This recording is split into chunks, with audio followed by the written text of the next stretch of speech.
సంఖ్యాకాండం 17వ అధ్యాయంలో మోషే అన్నైనటువంటి అహరోనుతో ప్రధాన యాజకత్వాన్ని దేవుడు స్థిరపరిచిన తర్వాత ఎలా బాదము కర్ర చిగురించడం, పుష్పాలు పోయడం, పండ్లు ఫలించడం అనేటువంటి ఆ అద్భుతం ద్వారా అహరోనుతో ప్రధాన యాజకత్వం అనేదాన్ని దేవుడు శాశ్వతంగా స్థాపించాడు. ఇక మీదట భవిష్యత్తులో ఎప్పుడు కూడా ఏ ఇశ్రాయేలీయుడు మేము ప్రధాన యాజకులుగా ఉంటాం అనేటువంటి తిరుగుబాటు సనుగు లేకుండా మాన్పివేశాడు.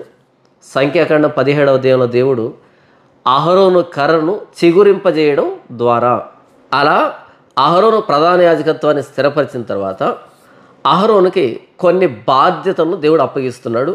సంఖ్యాకాండం 18వ అధ్యాయం 1వ వచనం నుండి 7వ వచనం వరకు ప్రధాన యాజకుడైన అహరోను కానీ ఆయన పిల్లలైనటువంటి యాజకులైనటువంటి వాళ్ళు కానీ దేవుని ప్రత్యక్షపు గుడారాన్ని ఎంత జాగ్రత్తగా కాపాడాలి, మిగిలినటువంటి ఇశ్రాయేలుల సర్వసమాజం మీదకి దేవుని ఉగ్రత రాకుండా ఎంత జాగ్రత్తగా కాపాడాలి, ప్రత్యక్ష గుడారానికి మాలిన్యం అంటకుండా ఎలా కాపాడాలి అనేదానికి దేవుడు సంఖ్యాకాండం 18వ అధ్యాయం 1వ వచనం నుండి 7వ వచనం వరకు మాట్లాడుతున్నాడు. వాస్తవానికి సంఖ్యాకాండం 18వ అధ్యాయం అన్నది మిగిలినటువంటి ఇశ్రాయేలీల గోత్రాల ప్రజలు లేవియ గోత్రాన్ని, అందులోనూ ప్రధాన యాజకుడిని, యాజకులను ఎలా పోషించాలి, మొత్తం లేవియ గోత్రాన్ని ఎలా పోషించాలి, దశంభాగాన్ని ఇవ్వడం ద్వారా అనేటువంటి అధ్యాయం ఇది. అయితే ప్రధాన యాజకుడికి, యాజకులకి, లేవీయులకి మిగిలిన గోత్రాలు దశంభాగాన్ని ఇవ్వాలి అని చెప్పే కంటే ముందుగా ఇంతకీ ప్రధాన యాజకుడు ఏం పని చేయాలి, యాజకులు ఏం పని చేయాలి, లేవీయులు ఏమి పని చేయాలి, అంతే కదా. కళ్ళము తొక్కుచున్న ఎద్దు మూతికి చిక్కము పెట్టవద్దు అని లేఖనం చెప్పింది. కళ్ళము తొక్కుచున్న ఎద్దు మూతికి చిక్కం పెట్టకూడదు. ఒకవేళ కళ్ళం తొక్కకపోతే ఖచ్చితంగా దానికి చిక్కం పెట్టాలి. పనివాడు తన జీతానికి పాత్రుడు. మొదట జీతం కాదు, మొదట పని చేస్తే ఆ పనికి తగ్గ ఫలితాన్ని ఆశించాలి. అయితే ప్రస్తుతం దేవుని పనిని దేవుడు కోరుకున్నట్టుగా, దేవుడు చెప్పినట్టుగా చేయకుండానే మేము దేవుని పని చేస్తున్నామని కానుకను ఆశిస్తున్నారు, జీతాన్ని ఆశిస్తున్నారు. ఇది తప్పు. సంఖ్యాకాండం 18వ అధ్యాయం అన్నది లేవియ గోత్రాన్ని మిగిలినటువంటి గోత్రాలు ఎలా పోషించాలి, ఎందుకు వీళ్ళకి దశమ భాగాన్ని ఇవ్వాలి అనే దాని గురించి చెప్పబడింది. ఆ దశమ భాగం కంటే ముందుగా దేని గురించి దేవుడు మాట్లాడుతున్నాడు అంటే, ప్రధాన యాజకుడు ఏం పని చేయాలి, యాజకులు ఏం పని చేయాలి, లేవీయులు ఏమి పని చేయాలి, వీళ్ళకి డబ్బు ఎంత ఇవ్వాలి అనే దానికంటే ముందుగా ఎందుకు ఇవ్వాలి అనే కారణాన్ని చెబుతూ ఉన్నాడు. ఎందుకు అంటే లేవియ గోత్రం అన్నది పోషింపబడితే మిగిలిన గోత్రాలన్నీ సురక్షితంగా ఉంటాయి. మరొకసారి చెబుతున్నాను, లేవియ గోత్రం అన్నది పోషించబడితే మిగిలిన గోత్రాలన్నీ సురక్షితంగా ఉంటాయి.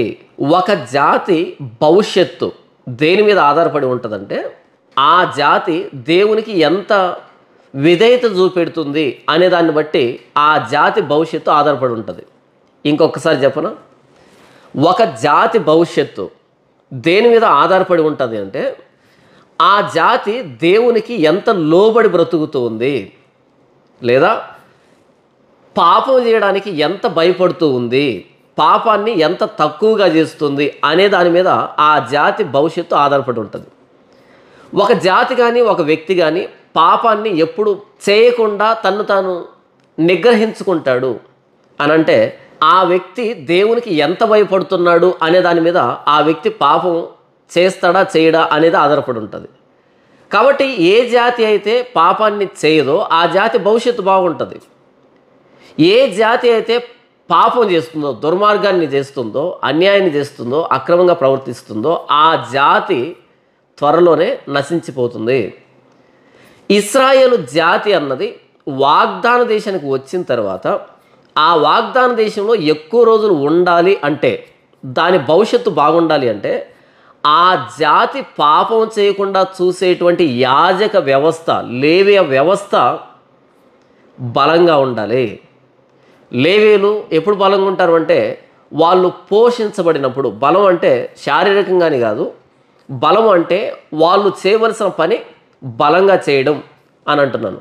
మిగిలిన గోత్రాలందరూ లేవీ గోత్రాన్ని పోషించినప్పుడు, లేవీ గోత్రం మిగిలిన గోత్రాలని ధర్మశాస్త్ర ప్రకటనతో పోషిస్తుంది, దేవుని ఆజ్ఞలతో పోషిస్తుంది. మిగిలిన గోత్రాలు లేవీ గోత్రానికి భోజనాన్ని ఇస్తే, లేవీ గోత్రం మిగిలిన వారికి భక్తిని ఇస్తుంది, భక్తిని నేర్పిస్తుంది. కాబట్టి ఇశ్రాయేలు జాతి యొక్క భవిష్యత్తు ఈ మందిర వ్యవస్థని ఇశ్రాయేలీలు కాపాడుకునే దాని మీద ఆధారపడి ఉంది. ఎలా కాపాడుకోవాలి? దశంభాగాన్ని ఇవ్వడం ద్వారా, కానుకలను ఇవ్వడం ద్వారా, ఈ లేవీ గోత్రాన్ని పోషించడం ద్వారా. అయితే నేరుగా మీరు ప్రధాన యాజకుడికి, యాజకులకి, లేవీయులకి దశంభాగాన్ని ఇవ్వండి అని చెప్పకుండా, ఎందుకు వాళ్లకు ఇవ్వాలంటే అనే కారణాన్ని చెప్తున్నాడు. 18వ అధ్యాయం 1వ వచనం నుంచి 7వ వచనం వరకు నేను చదివి వినిపిస్తాను. యెహోవా అహరోనుతో ఇట్లనెను, నీవును నీ కుమారులను నీ తండ్రి కుటుంబమును పరిశుద్ధ స్థలపు సేవలోని దోషములకు ఉత్తరవాదులు. నీవును నీ కుమారులను మీ యాజకత్వపు దోషములకు ఉత్తరవాదులు. మరియు నీ తండ్రి గోత్రమును అనగా లేవీ గోత్రికులైన నీ సహోదరులను నీవు దగ్గరకు తీసుకొని రావాలను. వారు నీతో కలిసి నీకు పరిచర్య చేయుదురు. అయితే నీవును నీ కుమారులను సాక్ష్యపు గుడారం ఎదుట సేవ చేయవలెను. వారు నిన్నును గుడారం అంతటిని కాపాడుచుండవలెను. అయితే వారును మీరును చావకుండునట్లు వారు పరిశుద్ధ స్థలం యొక్క ఉపకరణముల యొద్దకైనను బలిపీఠము వద్దకైనను సమీపింపవలదు. వారు నీతో కలిసి ప్రత్యక్ష గుడారంలోని సమస్త సేవ విషయంలో దాన్ని కాపాడవలెను. అన్యుడు మీ యొద్దకు సమీపింపకూడదు. ఇక మీదట మీరు పరిశుద్ధ స్థలమును బలిపీఠమును కాపాడవలెను. అప్పుడు ఇశ్రాయేలీల మీదకి కోపము రాదు. ఇదిగో నేను ఇశ్రాయేలీల మధ్య నుండి లేవీయులైన మీ సహోదరులను తీసుకుని ఉన్నాను. ప్రత్యక్ష గుడారం యొక్క సేవ చేయుటకు వారు యెహోవా వలన నీకు అప్పగింపబడి ఉన్నారు. కాబట్టి నీవును నీ కుమారులను బలిపీఠపు పనులన్నిటి విషయంలోనూ అడ్డతెర లోపలి దాని విషయంలోనూ యాజకత్వము జరుపుతూ సేవ చేయవలెను. దయచేతనే మీ యాజకత్వపు సేవ నేను మీకు ఇచ్చి ఉన్నాను. అన్యుడు సమీపించిన ఎడల మరణశిక్ష నొందును. చదవనటువంటి ఈ లేఖన భాగంలో ప్రధాన యాజకుడు, యాజకులు, లేవీయులు యెహోవా ప్రత్యక్ష గుడారంలో ఎలా సేవ చేయాలి అనేదాన్ని వివరిస్తున్నాడు. ప్రధాన యాజకుడు, యాజకులు ఆ ప్రత్యక్ష గుడారానికి ముందు వైపున, తూర్పు వైపున ఉంటారు. ఎవరు కూడా ప్రత్యక్ష గుడారంలోనికి వీరి అనుమతి లేకుండా వెళ్ళకూడదు. వీళ్ళు కాకుండా ఇంకెవరు వెళ్ళకూడదు. అనుమతి లేకుండా అంటే అనుమతి తీసుకుని వెళ్ళొచ్చా అంటే పొరపాటును కూడా వెళ్ళకూడదు.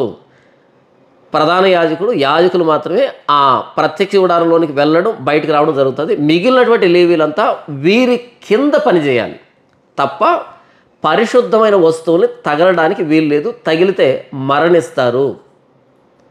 ప్రధాన యాజకుడైన అహరోనుతో దేవుడు ఏం చెప్తున్నాడు అంటే, ఓ అహరోను, నేను లేవీలను నీకు అప్పగించి ఉన్నాను, నీకు నీ కుమారులకు అప్పగించి ఉన్నాను. నా మందిర విషయంలో ఎక్కడైనా పొరపాటు జరిగితే నీవు నీ కుమారులు ఉత్తరవాదులు అని అంటున్నాడు. ఎంత భయంకరమైన మాటో జాగ్రత్తగా ఆలోచించండి. యెహోవా అహరోనుతో ఇట్లా, నేను నీవును నీ కుమారులను నీ తండ్రి కుటుంబమును పరిశుద్ధ స్థలపు సేవలోని దోషములకు ఉత్తరవాదులు. నీవును నీ కుమారులను మీ యాజకత్వపు దోషములకు ఉత్తరవాదులు. ఉత్తరవాదులు అంటే రెస్పాన్సిబుల్. ప్రత్యక్షపు గుడారంలో ఏదైనా తేడా జరిగితే మిమ్మల్ని అడుగుతాను అంటే అలా నిలవబెట్టి ఎందుకు చేసావు అని అడగడం కాదు, ప్రాణం తీస్తాను అని చెప్తున్నాడు. ప్రాణం తీసేస్తాను, మీరు ఉత్తరవాదులు అని చెప్తున్నాడు. ఈ మాటలను బట్టి మనం ఏం అర్థం చేసుకోవాలంటే, దేవుని సేవ అన్నది దొడ్డ పని, గొప్పదైన పని. క్రొత్త నిబంధనలో అపోస్తలుడైన పౌలు అంటాడు, ఎవడైనను అధ్యక్ష పదవిని ఆశించిన ఎడల అట్టివాడు దొడ్డ పనిని అపేక్షించుతున్నాడు. దొడ్డ పని అంటే గొప్ప పని అని. ఇక్కడ అహరోనుతో దేవుడు అంటున్నాడు, అహరోను, ప్రత్యక్ష గుడారంలో ఏదైనా తేడా జరిగితే నిన్నును నీ కుమారులను ఉత్తరవాదులుగా ఎంచుతాను, మీ ప్రాణాలు తీసుకుంటాను. అంటే ప్రత్యక్ష గుడారాన్ని కాపాడవలసిన బాధ్యతను అంతటినీ ప్రధాన యాజకుడైన అహరోనుకి ఇచ్చాడు దేవుడు. అలా ఇచ్చి అహరోనుకి ఆయన కింద పనిచేయడానికి లేవీయులను కూడా ఇచ్చాడు. ప్రత్యక్ష గుడారం చుట్టూ ముందు వైపున ప్రధాన యాజకులు ఉంటే, ఉత్తరాన మెరారీలు, పడమట గెర్షోనీయులు, దక్షిణాన కహాతీయులు ఉంటారు. వీరి వలయాన్ని దాటిన తర్వాతనే మిగిలినటువంటి 12 గోత్రాల ఇశ్రాయేలీలు ఉంటారు. అంటే భౌతికంగా మిగిలినటువంటి ఇశ్రాయేలీలు ప్రత్యక్ష గుడారాన్ని నేరుగా సమీపించకుండా ఆత్మీయంగా కూడా ప్రధాన యాజకుల్ని వీరిని దాటిన తర్వాతనే ఇశ్రాయేలీలు ఆ ప్రత్యక్ష గుడారం దగ్గరికి రావాలి. ఆ లేవీ వ్యవస్థని భౌతికంగాను ఆత్మీయంగాను. ఈ లేవీ గోత్రం అన్నది మిగిలినటువంటి గోత్రాలకి దేవునికి ప్రత్యక్ష గుడారానికి మధ్యలో వారధిలాగా పనిచేస్తున్నారు. దేవుడు లేవీ గోత్రానికి దశంభాగాన్ని ఇవ్వండి అని చెప్పే కంటే ముందుగా ఇంతకు లేవీ గోత్రానికి ఎందుకు ఇవ్వాలి అనే కారణం చెప్తున్నాడు. ఎందుకు ఇవ్వాలి? ఎందుకంటే వాళ్ళు యెహోవా మందిర పరిశుద్ధతను కాపాడుతున్నారు కాబట్టి. ఆ యెహోవా మందిరం విషయంలో ఏదైనా మాలిన్యం జరిగినప్పుడు ఆ మాలిన్యానికి ప్రధాన యాజకులు బాధ్యత వహించాలి కాబట్టి, వారి ప్రాణాన్ని పణంగా పెట్టి పరిచర్య చేయాలి కాబట్టి, అలా ప్రత్యక్ష గుడారం యొక్క పరిశుద్ధతను కాపాడే విషయంలో ప్రధాన యాజకులు చేతి క్రింద మిగిలినటువంటి లేవీ గోత్రం తమ్మును తాము అప్పగించుకుంది కాబట్టి వీరిని మిగిలినటువంటి గోత్రాలు పోషించాలి. కానీ ఈరోజు దేవుని పరిశుద్ధతను గౌరవించకపోయినా, దేవుని సేవను వాక్యం చెప్పినట్టుగా చేయకపోయినా సరే డబ్బుని ఆశిస్తున్నారు, కానుకను ఆశిస్తున్నారు. కానుక ఇవ్వడం తప్పు కాదు, కానీ ఎవరికి ఇవ్వాలి అంటే ఎవరైతే ప్రభువుని గణపరుస్తున్నారో, ఎవరైతే నిజముగా సేవ చేస్తున్నారో. ప్రధాన యాజకులు వీళ్ళు మందిర సేవలో లోపాలకి బాధ్యత వహిస్తున్నారు కాబట్టి వీళ్ళకి దశంభాగం ఇవ్వాలి. ఎందుకంటే వారి ప్రాణాన్ని పణంగా పెట్టి పరిచర్య చేస్తున్నారు కాబట్టి. కళ్ళం తొక్కుచున్న ఎద్దుమూతికి చిక్కం పెట్టవద్దు.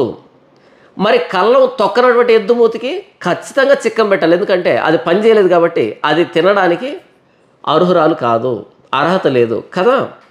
ఎందుకని సంఖ్యాకాండం 18వ అధ్యాయం 1వ వచనం నుంచి 7వ వచనం వరకు ప్రధాన యాజకులు లేవీయులు ఏం పని చేయాలని దేవుడు చెబుతున్నాడు అంటే, మిగిలినటువంటి ఇశ్రాయేలును కూడా చెబుతున్నాడు. మీరు వారికి ఎందుకు దశంభాగాన్ని ఇస్తారు అంటే వాళ్ళు వారి ప్రాణాన్ని పణంగా పెట్టి పరిచర్య చేస్తున్నారు కాబట్టి. ఆ మందిరంలో ఏదైనా మాలిన్యం జరిగితే ఇశ్రాయేలు మొత్తం జాతి మీద ఆ ప్రభావం పడకుండా వాళ్ళు కాపాడుతున్నారు కాబట్టి వారిని మీరు పోషించాలి. మీ జాతి భవిష్యత్తుకి వారు మీకు భక్తిని నేర్పిస్తున్నారు. లేవీయులు లేకపోతే మరి ధర్మశాస్త్రంలో ఉన్నటువంటి ఆ భక్తి మీకు ఎలా అబ్బుతుంది? కాబట్టి లేవీయ వ్యవస్థ ఎంత బలంగా ఉంటే మీ భవిష్యత్తు కూడా అంత బాగుంటుంది. కాబట్టి మీరు వారిని పోషించాలి అని సోమరిపోతులుగా ఉన్నటువంటి వారిని పోషించమని చెప్పటం లే. ఇంకా దేవుడు మాట్లాడుతున్నటువంటి ఆ పదజాలం చూడండి. వారు నిన్నును గుడారం అంతటిని కాపాడుచుండవలెను, అయితే వారును మీరును చావకుండునట్లు వారు పరిశుద్ధ స్థలం యొక్క ఉపకరణముల యొద్దకైనను బలిపీఠముల వద్దకైనను సమీపింపవలదు. ఇక్కడ పదజాలం చూడండి. అయితే వారును మీరును చావకుండునట్లు అంటే దేవుని సన్నిధిలో పరిచర్య చేయడం అన్నది ప్రాణాంతకమైంది. ఎందుకంటే సైన్యములకు అధిపతి అయిన యెహోవా పరిశుద్ధుడు పరిశుద్ధుడు పరిశుద్ధుడు. లేవికాండం 19:2లో మీరు పరిశుద్ధులై ఉండవలెను, ఎందుకంటే మీ దేవుణ్ణైన యెహోవానగు నేను పరిశుద్ధుణ్ణి కాబట్టి. మన దేవుడు పరిశుద్ధుడు కాబట్టి ఆ పరిశుద్ధుడైన దేవుని సన్నిధిలో సేవ చేయడం అంటే ప్రాణాంతకమైంది. అంతటి ప్రాణాంతకమైన పనిని అహరోను చేస్తున్నాడు అంటే, లేవీయులు చేస్తున్నారు అంటే వారిని మిగిలిన గోత్రాలు పోషించుద్దా? వారు నీతో కలిసి ప్రత్యక్ష గుడారంలోని సమస్త సేవ విషయంలో దాన్ని కాపాడవలెను. వారు అంటే లేవీయులు అని. అన్యుడు మీ యొద్దకు సమీపింపకూడదు. ఇక మీదట మీరు పరిశుద్ధ స్థలమును బలిపీఠమును కాపాడవలెను. అప్పుడు ఇశ్రాయేలీల మీదకి కోపము రాదు. అన్యుడు మీ యొద్దకు సమీపింపకూడదు.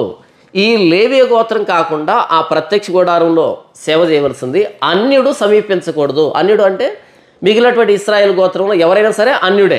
ప్రత్యక్ష గుడారాన్ని ఆధారం చేసుకుని అందులో ఉండవలసినటువంటి లేవీలు కాకుండా మిగిలిన వారంతా అన్యులే.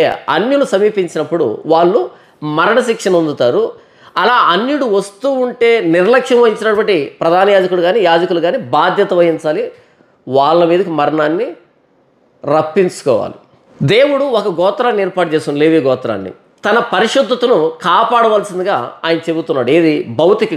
భౌతికంగా వీళ్ళు దేవుని ప్రతినిధులు, దేవుని కోసం సేవ చేస్తున్నారు. ఇదిగో నేను ఇశ్రాయేలీల మధ్య నుండి లేవీయులైన మీ సహోదరులను తీసుకుని ఉన్నాను. ప్రత్యక్ష గుడారం యొక్క సేవ చేయుటకు వారు యెహోవా వలన మీకు అప్పగింపబడి ఉన్నారు. దేవుడు అంటున్నాడు అహరోనుతో, అహరోను లేవీ గోత్రాన్ని నీకు అప్పగించాను, నీకు ఇచ్చేశాను అని అంటున్నాడు. కాబట్టి నీవును నీ కుమారులను బలిపీఠపు పనులన్నిటి విషయంలోనూ అడ్డతెర లోపలి దాని విషయంలోనూ యాజకత్వము జరుపుచు సేవ చేయవలెను. దయచేతనే మీ యాజకత్వపు సేవ నేను మీకు ఇచ్చి ఉన్నాను. అన్యుడు సమీపించిన ఎడల మరణశిక్ష నొందును. 7వ వచనం మరొకసారి చూడండి. కాబట్టి నీవును నీ కుమారులను బలిపీఠ పనులన్నిటి విషయంలోనూ అడ్డతెర లోపలి దాని విషయంలోనూ యాజకత్వము జరుపుచు సేవ చేయవలెను. దయచేతనే, మరొకసారి, దయచేతనే మీ యాజకత్వపు సేవ నేను మీకు ఇచ్చి ఉన్నాను. అన్యుడు సమీపించిన ఎడల మరణశిక్ష నొందును. దేవుడు అహరోనుకి యాజకత్వాన్ని, ప్రధాన యాజకత్వాన్ని, ఆయన పిల్లలకు యాజకత్వాన్ని ఎందుకు ఇచ్చాడు అంటే కారణం చెప్తున్నాడు. దయచేతనే అంటే కేవలం బహుమానంగా, ఉచితంగా మీరు నా సన్నిధిలో సేవ చేయడానికి నేను ఇచ్చినటువంటి వరం, బహుమతే యాజకత్వం అని చెప్తున్నాడు దేవుడు. దయచేతనే మీకు యాజకత్వం వచ్చింది అంటున్నాడు. దేవుని సేవ చేయడం అన్నది ప్రాణాంతకమైంది పై వచనాల్లో. ఇక్కడ దేవుని సేవ చేయడం అంటే దేవుని వరం, దేవుని బహుమానం. అందరికీ దేవుని సేవ చేసేటువంటి భాగ్యం దక్కదు. ఇక్కడ ప్రధాన యాజకుడైన అహరోను తాను ప్రధాన యాజకుడిగా ఎలా చేయబడ్డాడు అంటే కేవలం దేవుని దయ కదా. మొత్తం 12 కర్రలు పెడితే అందులో లేవీ గోత్రానికి సంబంధించిన అహరోను కర్రే చిగురించింది అంటే దేవుని దయ కాదా? ఆనాటి ఇశ్రాయేలు సమాజం అంతట్లో నుండి తన సన్నిధిలో నిత్యము సేవ చేసేటువంటి ఆ భాగ్యం అన్నది దేవుని బహుమానం కాదా? ఈరోజు అనేక మంది ప్రభువైన యేసుక్రీస్తు వారి సేవను చులకన చేస్తున్నారు. కాదు, ప్రభువైన యేసుక్రీస్తు వారిని ప్రకటిస్తున్నావంటే, ప్రభువైన యేసుక్రీస్తు వారి కొరకు నీవు వాడబడుతున్నావంటే అది నీ భాగ్యం, నా భాగ్యం. ఇక్కడ దేవుడు అంటున్నాడు, అహరోను దయచేతనే నీకు నేను యాజకత్వాన్ని ఇచ్చాను అని. మరి పాత నిబంధనలో ప్రత్యక్ష గుడారంలో భూమి మీద ఒక ప్రాంతంలో సేవ చేయడానికి దేవుని దయ అవసరమైతే మరి ప్రభువైన యేసుక్రీస్తు వారి సేవ చేయడం అన్నది ఎంతటి మహద్భాగ్యము. అందరికీ అర్థం కాదు, అందరికీ దక్కది భాగ్యం. ప్రభువైన యేసుక్రీస్తు వారిని గురించి సేవ చేసేటువంటి భాగ్యం అన్నది. ఇక్కడ ఎవరైతే దేవుని సన్నిధిలో సేవ చేస్తున్నారో వాళ్ళతో మాట్లాడుతున్నాడు దేవుడు. మీకు నేను దశంభాగాన్ని నిర్ణయించాను అని చెప్పే కంటే ముందుగా ఎందుకు నేను మీకు దశంభాగాన్ని ఇస్తున్నానంటే, మీరు ఏం పని చేయాలంటే, మీరు ఏ ఏ విషయాల్లో బాధ్యత వహించాలి అంటే, మీకు ఈ యాజకత్వం ఎలా అబ్బింది అనంటే అని ముందు కారణాన్ని చెప్తున్నాడు. కానీ ఈరోజు దేవుని సేవ చేస్తున్నామా లేదా అనేటువంటి ఆత్మ విమర్శ లేకపోగా ఎంత సాధ్యమైతే అంత దండుకునేటువంటి వ్యక్తులు క్రైస్తవ్యంలోనికి వచ్చారు. ఇది దౌర్భాగ్యకరమైనటువంటి పరిస్థితి. అహరోను పిల్లలారా, లేవీలారా, మిమ్మల్ని నేను పోషిస్తాను అని చెప్పే కంటే ముందుగా ఎందుకు మిమ్మల్ని ఏర్పాటు చేసుకున్నాను అంటే అని వారి బాధ్యతను, వారి పనిని దేవుడు వారికి జ్ఞాపకాన్ని తెస్తూ ఉన్నాడు. ఈరోజు సంఖలో సంచేసుకొని తెల్లటి బట్టలు వేసుకొని అలా సమాజం మీద పడి తిరుగుతున్నారు తప్ప నిజంగా దేవుడు చెప్పినటువంటి పని చేస్తున్నామా? దేవుడు చెప్పిన విధానంలో చేస్తున్నామా? మన ప్రభువైన యేసుక్రీస్తు వారికి కలంకం ఆపాదించబడకుండా ఆయన గౌరవాన్ని మన ప్రసంగాల ద్వారా, మన పనుల ద్వారా, మన క్రియల ద్వారా గొప్ప చేస్తున్నామా?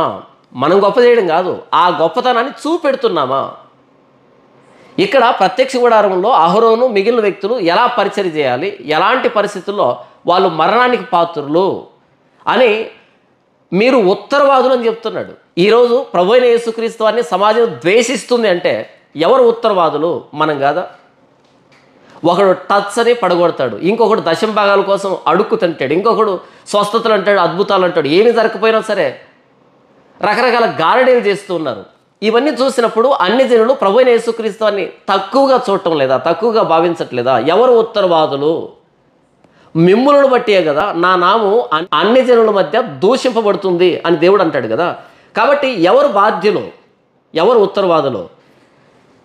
సంఖ్యాకాండం 18వ అధ్యాయంలో దేవుడు అంటున్నాడు, ఓ అహరోను పిల్లలారా, నా మందిరంలో ఏదైనా మాలిన్యం జరిగితే మిమ్మల్ని ఉత్తరవాదులుగా ఎంచుతాను, మీ ప్రాణాన్ని తీసుకుంటాను అని మాట్లాడుతున్నాడు. కానీ ఈరోజు సేవకుల ద్వారానే, బోధకుల ద్వారానే, పాస్టర్ల ద్వారానే ప్రభువైన యేసుక్రీస్తు వారి మీద అనేకమైన దాడులు జరుగుతున్నాయి. ప్రభువైన యేసుక్రీస్తు అని అనుమానించేటువంటి పరిస్థితి వచ్చింది ప్రపంచం. ఈరోజు ఎవరైతే దశంభాగం పేరుతో, కానుకల పేరుతో అద్భుతాలు, స్వస్థతలు, సూచక్రియలు, కట్టుకథలు, కల్పనా కథలు ఏంటేంటో చెప్పి ప్రభువైన యేసుక్రీస్తు వారి సువార్తలు పక్కత్రోవ పట్టించారు కదా. ఇలాంటి వారందరూ ప్రభువైన యేసుక్రీస్తు వారి అవమానానికి ఉత్తరవాదులు కాదా? ఆ రోజు అపోస్తలులు సర్వ ప్రపంచానికి వెళ్ళి ప్రభువైన యేసుక్రీస్తు వారి మరణ, సమాధి, పునరుద్ధానాలు ప్రకటిస్తే ఈరోజు ప్రభువైన యేసుక్రీస్తు వారి పేరిట ఏం ప్రకటించబడుతున్నాయి? ఎవరైతే ఈరోజు ప్రభువైన యేసుక్రీస్తుని అడ్డు పెట్టుకొని సంపాదించుకోవడానికి, సొంత సామ్రాజ్యాలు నిర్మించుకోవడానికి ప్రయాసపడుతున్నారో వాళ్ళు ప్రభువైన యేసుక్రీస్తు వారి మీద జరుగుతున్నటువంటి ప్రతిదానికి ఉత్తరవాదులు. ఇక్కడ బ్రతికినట్టు కాదు, ఇక్కడ తిన్నట్టు కాదు, ఒకానొక రోజు రానే వస్తుంది, ఆ రోజు లెక్క చెప్పాలి ప్రభువైన యేసుక్రీస్తు వారికి. 18వ అధ్యాయం 7వ వచనంలో ఏమంటున్నాడు అంటే, దయచేతనే నేను నీకు యాజకత్వాన్ని ఇచ్చాను అని చెప్తున్నాడు. ప్రభువైన యేసుక్రీస్తుని సేవించడం అంటే, ఆయన ప్రకటించడం అంటే, ఆయన మరణ, సమాధి, పునరుద్ధానాలను ఎలుగెత్తి సమాజంలో చాటించడం అంటే దేవుని మహాకృప, దేవుని దయ. దేవుడు దయపెట్టాడు కాబట్టి ఆయన కుమారుడైన ప్రభువైన యేసుక్రీస్తు వారిని మోసుకుంటూ తిరిగేటువంటి భాగ్యాన్ని నాకు ఇచ్చాడు, సేవకులైనటువంటి మీకు ఇచ్చాడు. ఆ రోజు ఆ గాడిద పిల్ల ప్రభువైన యేసుక్రీస్తుని మోసుకుంటూ యెరూషలేములోకి తీసుకుని వెళ్ళింది ప్రభువైన యేసుక్రీస్తుని సిలువ ఎక్కడానికి. ఆ సిలువ మీద ప్రాణం పెట్టిన ప్రభువైన యేసుక్రీస్తుని మన భుజాల మీద మోసుకొని ఈ సర్వ ప్రపంచానికి వెళ్తున్నామంటే ఎంతటి భాగ్యం, ఎంతటి భాగ్యం. దీన్నే దేవుడు అంటున్నాడు, దయచేతనే మీకు నేను యాజకత్వాన్ని ఇచ్చాను అని. కానీ ఈరోజు ప్రభువైన యేసుక్రీస్తుని ప్రకటించే వ్యక్తులు చాలామంది ఉసూరుమంటూ పరిచయం చేస్తున్నారు. మాకేంటి వచ్చిన లాభం అని. ఏదో వస్తే లాభం కాదు. ప్రభువైన యేసుక్రీస్తు మన నోట ప్రకటించబడ్డానికి ఇష్టపడ్డాడు అంటే అంతకు మించిన భాగ్యమా? తిన్న చనిపోతాం, తినకపోయినా చనిపోతాం, ఉన్న చనిపోతాం, లేకపోయినా చనిపోతాం.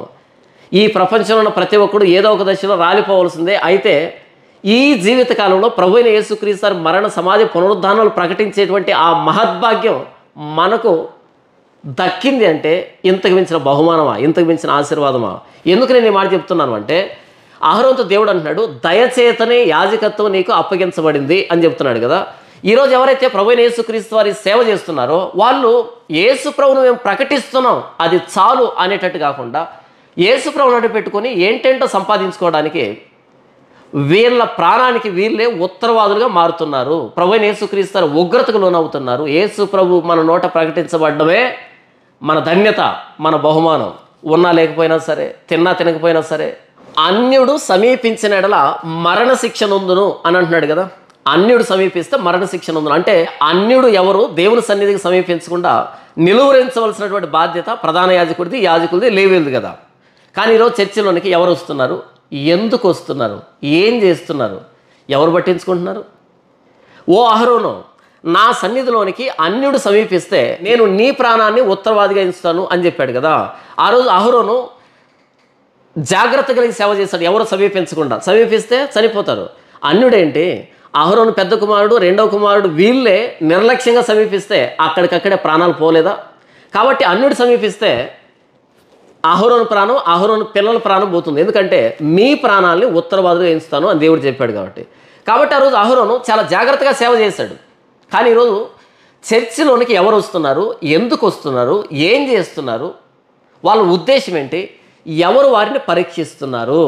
ఎవరు వచ్చినా సరే రండి లోపలికి అంటున్నావు తప్ప, ఓకే లోపలికి రావచ్చు, వాక్యం వినొచ్చు. కానీ వారికి పెత్తనాలు ఇవ్వడం ఏంటి? వారి దగ్గర డబ్బు ఉంటేనో, పలుకుబడి ఉంటేనో, వాళ్ళు సెలబ్రిటీలు అయితేనో, పెద్ద కులం అయితేనో వారిని లోపలికి పిలిచి వారికి పదవులు ఇవ్వడం ఏంటి? వాళ్ళేంటో తెలియకుండా అన్యుడు సమీపిస్తే మరణశిక్ష పొందుతాడు అని స్పష్టంగా చెప్పిన తర్వాత అహరోను శ్రద్ధ కలిగి పరిచయం చేశాడు. మరి ఈరోజు క్రైస్తవులు ఎవరి దగ్గర డబ్బు ఉంటే, ఎవరి దగ్గర ఆస్తి ఉంటే, ఉద్యోగం ఉంటే, పలుకుబడి ఉంటే, సెలబ్రిటీలు అయితే అలా లోపలికి పిలిచి వారికి పరిచయం చేస్తున్నారు. అన్యుడు సమీపించకూడదు యెహోవా బలిపీఠాన్ని.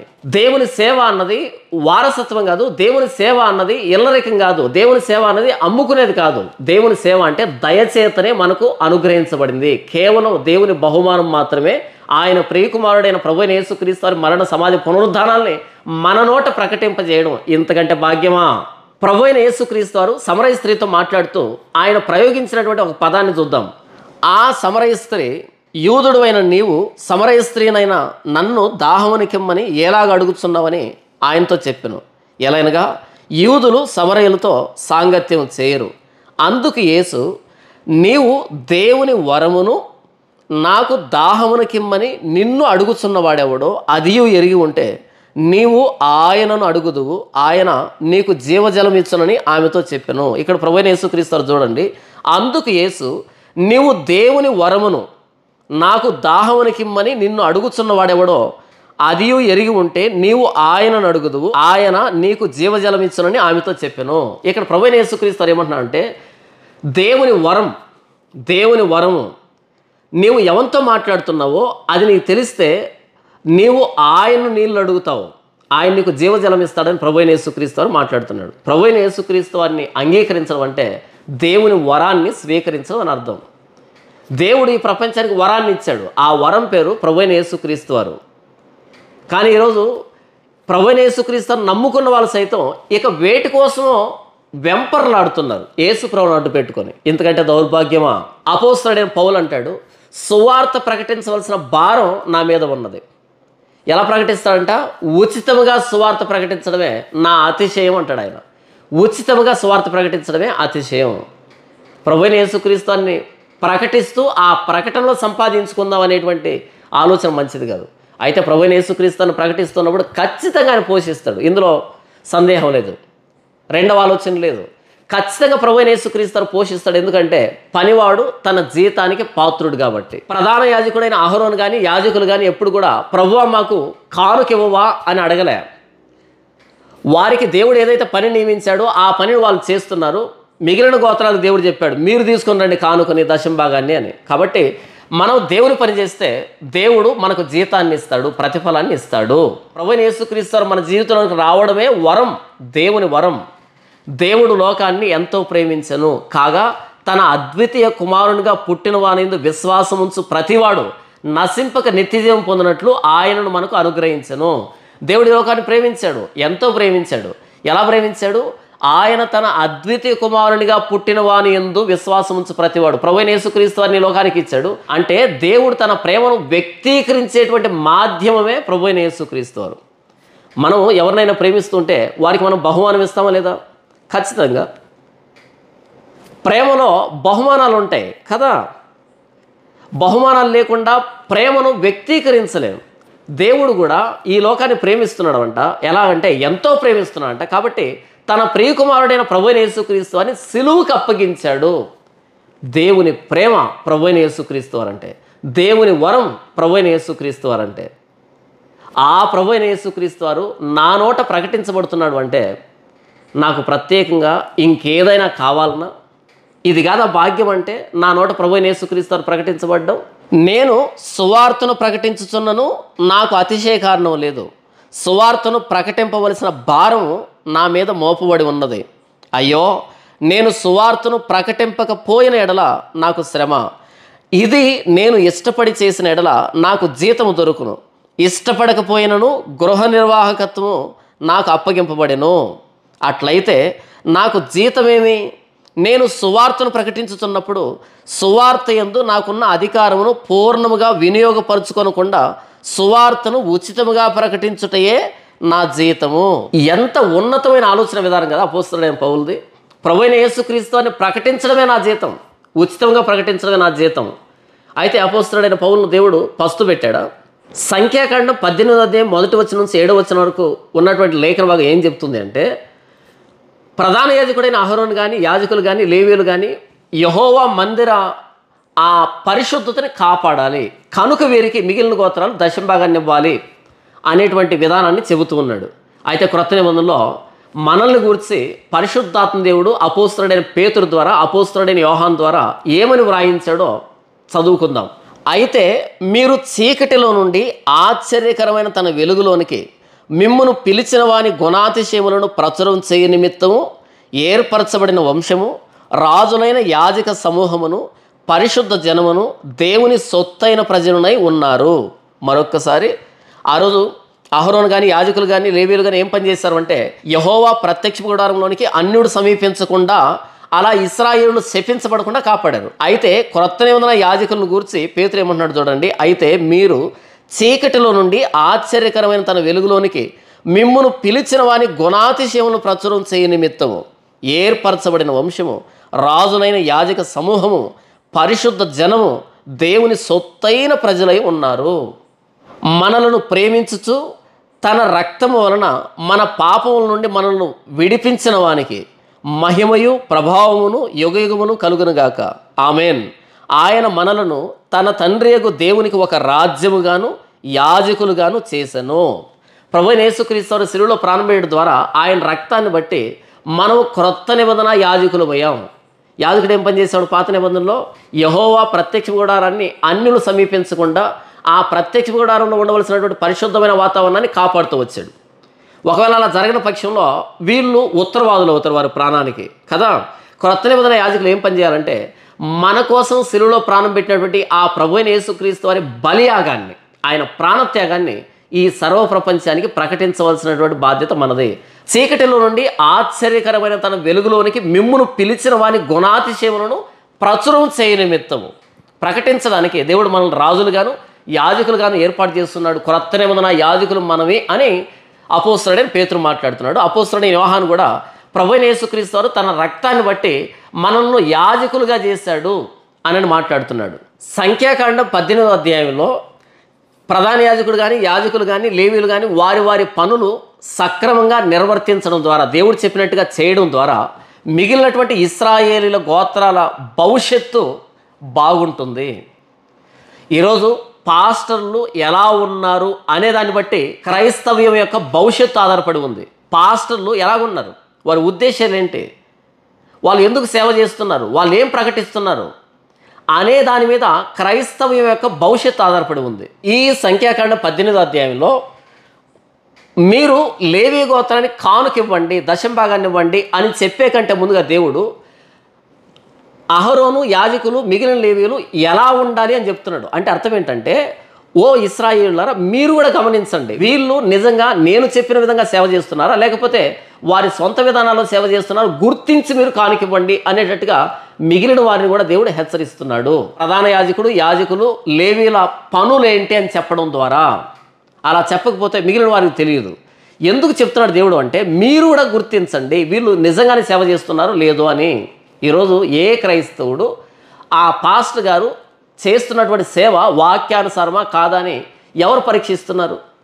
సంఖ్యాకాండం 18వ అధ్యాయం 1వ వచనం నుంచి 7వ వచనంలో ప్రధాన యాజకుడు, యాజకులు, లేవీయులు వీళ్ళు ఏం పని చేయాలి, ఎక్కడ ఉత్తరవాదులుగా వ్యవహరించాలి అనే దేవుడు ఎందుకు రాయించాడు అంటే, దీన్ని మిగిలిన వారు కూడా చదవాలి, మిగిలిన వారు కూడా తెలుసుకోవాలి. అలా తెలుసుకున్నప్పుడు వీళ్ళు నిజంగా సేవ చేస్తున్నారా, సేవ పేరుతో ఏమైనా నాటకాలు వేస్తున్నారా అన్నది వీళ్ళు కూడా గమనించాలి. అందుకు రాయించాడు ఇక్కడ కదా. నేనేమైనా సొంతంగా చెప్తున్నాను.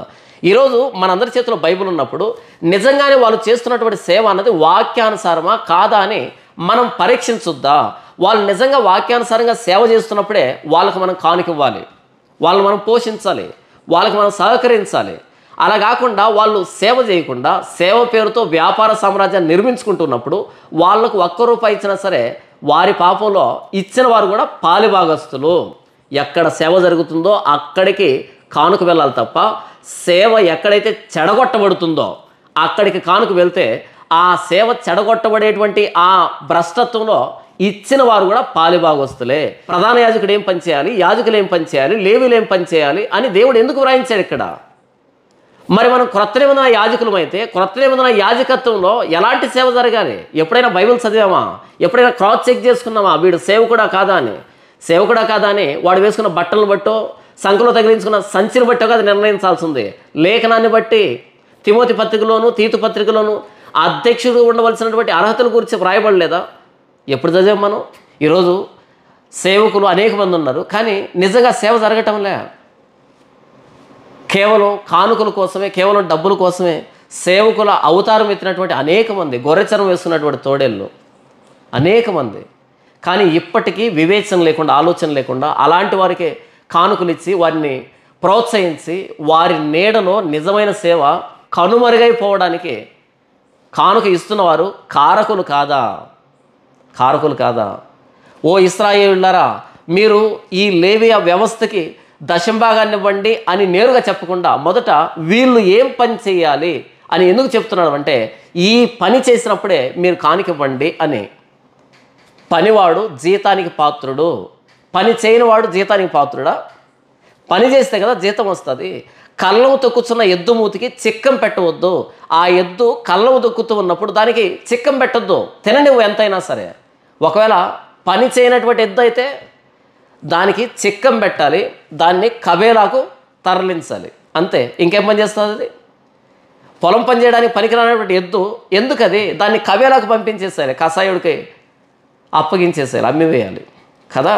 ఈరోజు కళ్ళం తొక్కకుండా ధాన్యం కావాలని కేకలు వేస్తున్నటువంటి ఎద్దులు, దేవుని పని నిజంగా దేవుడు చెప్పినట్టుగా చేసే వాళ్ళకి ఆస్తినం ఇవ్వండి, దేవుడు దీవిస్తాడు.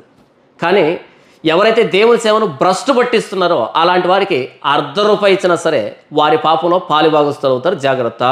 ప్రభువైన యేసుక్రీస్తు వారి ప్రాణత్యాగం నిజంగా గౌరవించబడుతూ ఉన్న చోట మనం ఇస్తే మనకు దేవుడు ప్రతిఫలం ఇస్తాడు. కానీ ప్రభువైన యేసుక్రీస్తు వారి ప్రాణత్యాగాన్ని మూసిపెట్టి దీవెనలు, ఆశీర్వాదాలు, మేలులు, ఈ లోక సంబంధమైనటువంటి విషయాలన్నీ కుమ్మరిస్తున్నారే అలాంటి వారికి ₹1 ఇచ్చినా సరే వారి పాపంలో పాలుభాగస్తులు అవుతారు. మనం ఈరోజు సేవ చేస్తున్నామంటే, ప్రత్యేకించి నేను ప్రభువైన యేసుక్రీస్తు వారిని గురించి ప్రకటిస్తున్నానంటే, సేవ చేస్తున్నానంటే ఇది దేవుని దయ, దేవుని బహుమానం, దేవుని దీవెన.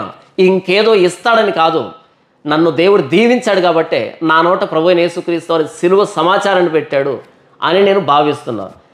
ఒకవేళ ఈ మాటలు వింటున్నటువంటి నీవు సేవ చేస్తూ ఉంటే కనుక, ప్రభువైన యేసుక్రీస్తు వారు నా నోట ప్రకటించబడమే నా భాగ్యం అని నీకు ఎప్పుడైనా అనిపించిందా? లేకపోతే నాకు అది లేదే ఇది లేదే అనేటట్టుగా ఏమైనా అనిపించిందా?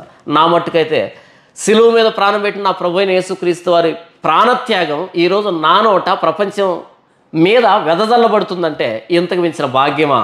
తిన్నా తినకపోయినా, ఉన్నా లేకపోయినా సరే ఈ జీవితకాలంలో ప్రభువైన యేసుక్రీస్తు వారి సిలువ సువార్తను మోసుకుంటూ తిరిగేటువంటి భాగ్యాన్ని దేవుడు నాకు అనుగ్రహించాడు. ఇంత భాగ్యం, ఎంత బహుమానం ఇది దేవుని వరం అంటే అని నేను ఎప్పుడు భావిస్తాను.